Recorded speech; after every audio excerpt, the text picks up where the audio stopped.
Армысыздар, менің каналыма қош келдіңіздер. Бүгін мен сіздерге жаңа жылды қалай қарсы алуға болады? Жалпы жаңа жыл келгенше не істеу керек, сол жайында айтпақпын.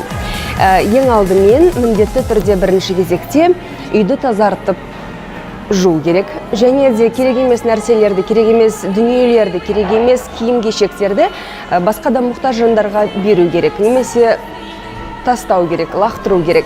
Және де әрине үйді тазартып болғаннан кейін ішкі жан дүниемізді тазарту керек. Жаңағы психологқа бару керекпіз, немесе өзіміз үйде отырып алып, өзімізбен өзіміз әңгімелесіп, жаңағы бүкіл ішкі жаңағы бір жылдағы болған оқиғаларды, жалпы іштегі жаңағы реніштерді кейбір адамдарға соның бәрін шығарып, сөйлесіп, өзімізбен өзіміз нені дұрыс істедік, нені бұрыс істедік, соның бәрін саралау керекпіз. Сол кезде жаңағы ішкі жан дүниемізді тазартамыз.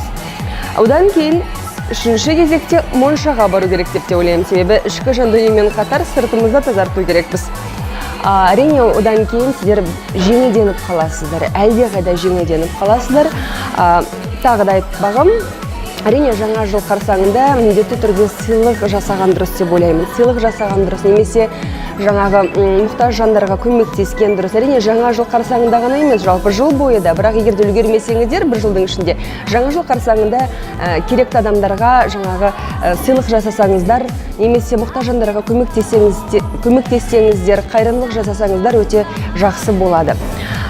Себебі айтады ғой, шығыс шықпай кіріс кірмейді дейді. Сондықтан да міндетті түрде бір нәрселеріңізді беріңіздер, жаңағы дүниелеріңізді материалдық шығын шығару керек. Сондықтан да жаңа жылда жаңа табыстарға кенелу үшін міндетті түрде жаңағы бір дүниені, бір киімді немесе беру керек, немесе ақшалай беру керек деп ойлаймын.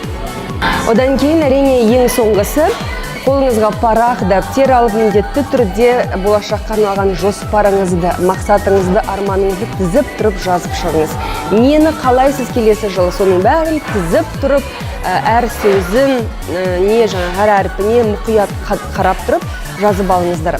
Сол кезде сіздердің жаңа жылға деген өзіңіздің ойыңыз тиянақты болады. Жаңа жылда не күтем деген, 2019 жылда не күтесіз, сол жайында ойыңыз тиянақты болады.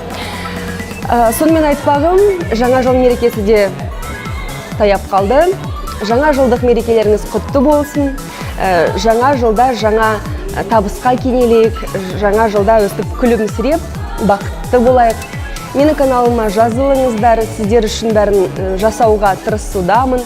Әрине, адам қатары аз болса да, жаңағы лайк қатары аз болса да, сонда да сіздер үшін еңбек етуге, бір-екі көрерменім үшін де еңбек етуге тырысамын, әлі де тырысамын. Келесі жылда сіздерге талай жаңалықтармен бөлісемін деген ойдамын. Сау болыңыздар, жаңа жылдарыңызбен.